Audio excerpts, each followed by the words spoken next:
Terjadilah Indonesia unggul terlebih dahulu melalui witan umpan kepada Ezra Walian. Wah, ini udah membuat yes gitu, kayaknya pertandingan akan mudah buat Indonesia. Karena setelah itu Indonesia pegang bola terus. Tapi yang terjadi,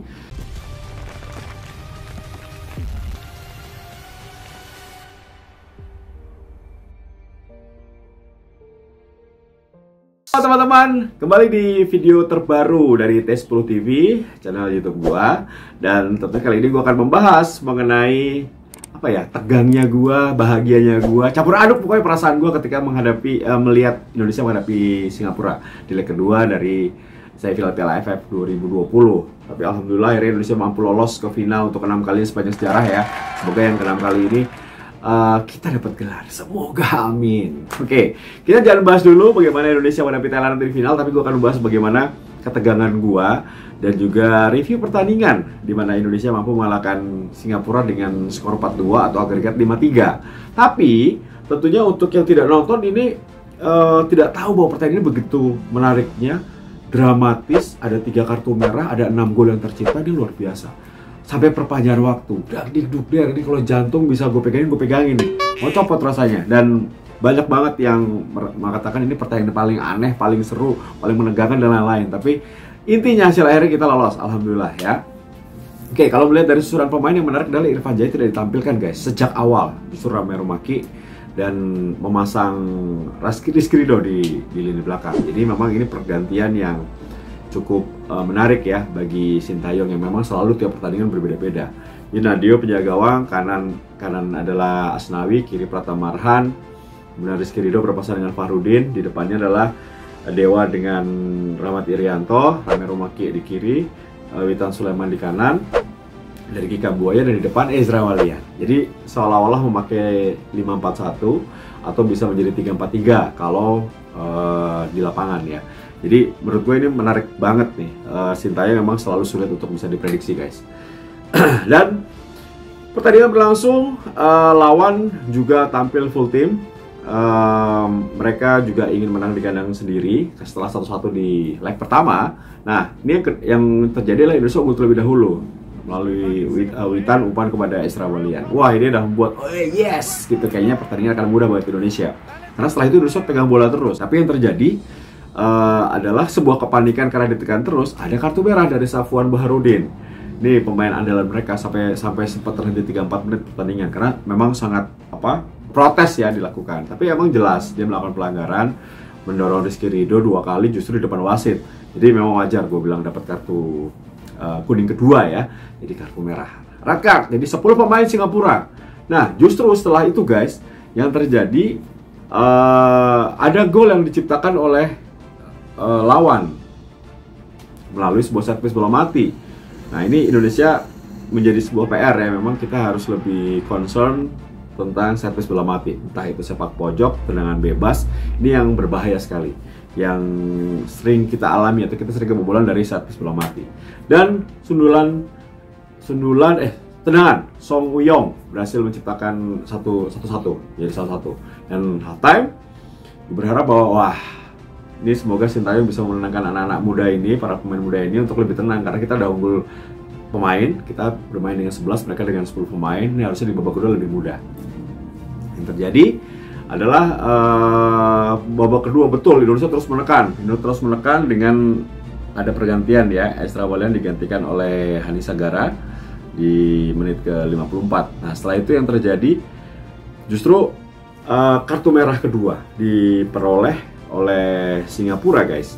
Ini terjadi ketika wasit mengeluarkan Irfan Fandi. Lagi-lagi sebagai orang terakhir dirinya menjatuhkan pemain Indonesia. Jadi menit ke-66 Indonesia melawan 9 pemain Singapura. Tapi apa yang terjadi? Ini penampilan yang sangat baik dari Hasan Suni, penjaga gawang 37 tahun. Ini dia banyak sekali menyelamatkan seperti memiliki 4 tangan dan 4 kaki gitu. Jadi sulit sekali untuk bisa menciptakan gol. Memang Indonesia terlalu terburu-buru atau tidak bagus finishingnya, sehingga Hasan Suni mampu membaca dengan sangat baik.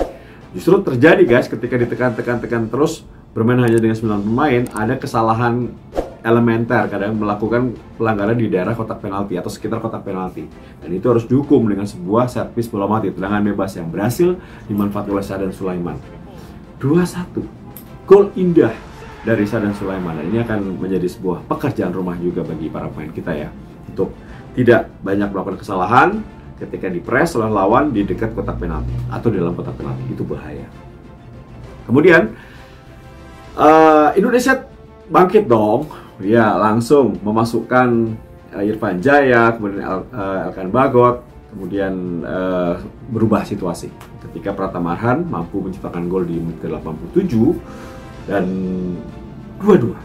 Itu menjadi sebuah momen yang yes, akhirnya 2-2. At least oke, kita nggak apa-apa deh sampai perpanjangan waktu. At least tidak kalah di 2 kali 45 menit.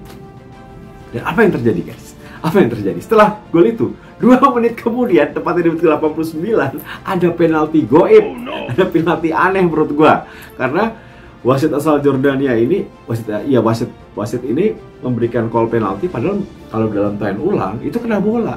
Itu, Pratama Arhan menendang bola, kemudian ada pemain Singapura yang jatuh. Berulang kali, cuman ya sudahlah, tidak ada VAR. Dan gue lihat juga asisten wasit gue juga manggut-manggut aja gitu, maksudnya mengiyakan penalti, tidak ada debat dengan wasit. Ya udahlah ya, gue udah lemes banget nih. Kalah penalti nih, dia penalti. Tapi ketika penalti itu gue lihat bagaimana Nadeo tenang banget, tidak maju, dia hanya minum, dia fokus di pinggir gawang. Wah, yakin nih kena nih kayaknya nih. Dalam hati tuh, kan nontonnya di RCTI lagi tegang semuanya. Benar, ditepis, pas ditepis, yes, menang Indonesia nih. Itu mental pemain Singapura runtuh di situ. Di situ kita dapat second win atau kesempatan kedua untuk bisa menangkan pertandingan. Atau bahasanya Indonesia lolos dari lubang jarum. Itu bahasa gua deh. Gitu, di situ lubang jarum. Dan selesai perpanjangan waktu. Ingat, Indonesia 11, lawannya 9. Terus kemudian masuklah Egy Maulana Fikri ya. Jadi kita menciptakan 2 gol yang menurut gua sedikit aneh. 1 bunuh diri dari Sawa Anwar, dan 1 gol yang jatuh di kaki Egy dan berhasil masuk. Sedangkan untuk proses gol yang harusnya indah itu gagal dilakukan. Banyak finishing yang kemana-mana gitu, termasuk penjaga gawang sekali lagi Hasan Suni, sang Superman yang menyalakan 9 kali penyelamatan ya. Ini cukup bagus banget sebagai penjaga gawang senior 37 tahun.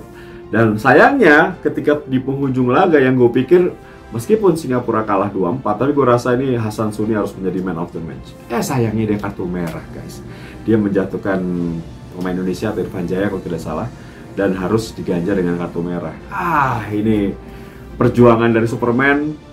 Memang bukan harinya dia, sudah kebobolan 4 gol, kartu merah, meskipun dia melakukan 9 kali penyelamatan yang sangat bagus ya. Jadi akhirnya harus kalah dengan skor 2-4, tapi gue respect sama para pemain Singapura yang setelah pertandingan mereka berpelukan, dan juga beberapa pemain kita ya yang mencoba untuk membantu berdiri para pemain Singapura.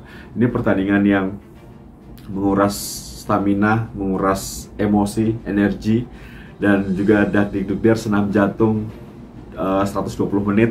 Tapi kita harus bersyukur Indonesia mampu lolos. Dan banyak catatan yaitu ya itu finishing, kemudian ini para pemain muda. Jadi kita harus pahami mental mereka belum tentu kuat, tapi sudah cukup bagus menghadapi tekanan pressure yang sangat tinggi. Dan di luar ekspektasi, timnas ini bisa lolos ke final. Kita harus dukung sebagai warga negara Indonesia. Kita harus dukung dalam suka dan duka untuk tim nasional kita. Lagi jelek aja kita dukung, apalagi lagi bagus. Itu sebuah kewajiban bagi warga negara Indonesia. Itu. Jadi di final Piala AFF yang ke-6 sepanjang sejarah Indonesia, kita ingat kita masuk pernah 5 kali final dan kalah semuanya. Lawan Singapura, lawan Malaysia, dan 3 kali lawan Thailand. Semoga ini pertemuan keempat di final menghadapi Thailand kita bisa menang. Tapi kita harus bersyukur dulu bahwa perjuangan dari tim nasional Garuda bersama dengan Sintayong ini luar biasa. Apalagi Sintayong, gue lihat banyak sekali bukan hanya ilmu sepak bola yang diturunkan oleh Sintayong kepada para pemain kita, tapi juga bagaimana attitude di lapangan ketika menghadapi pressure, ketika menghadapi lawan tidak panik, tidak terpancing emosi, sopan sama wasit, tidak protes berlebihan.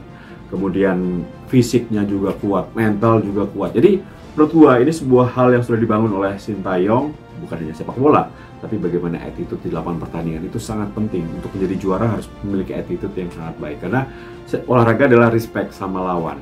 Kita 2 kali 45 menit bertarung ke lawan, setelah itu respect, itu juara, itu namanya juara. Dan gue lihat Sintayong sudah membawa itu untuk tim nasional kita. Tinggal ada recovery berapa hari, kemudian berpikir di leg pertama 29 Desember, di leg 21 Januari 2022. Bismillah, semoga kita bisa menang guys. Nah, gitu ya teman-teman. Review mengenai Indonesia menghadapi Singapura, dan kita bersyukur bisa masuk. Ini sudah melebihi target ekspektasi, karena memang target utamanya adalah bagaimana tampil di Piala Asia, kemudian baru berpikir bagaimana tampil di Piala Dunia. Terima kasih, sampai ketemu di kata-kata berikutnya. Tio Nugroho, sign out. Jaya terus Garuda, bye.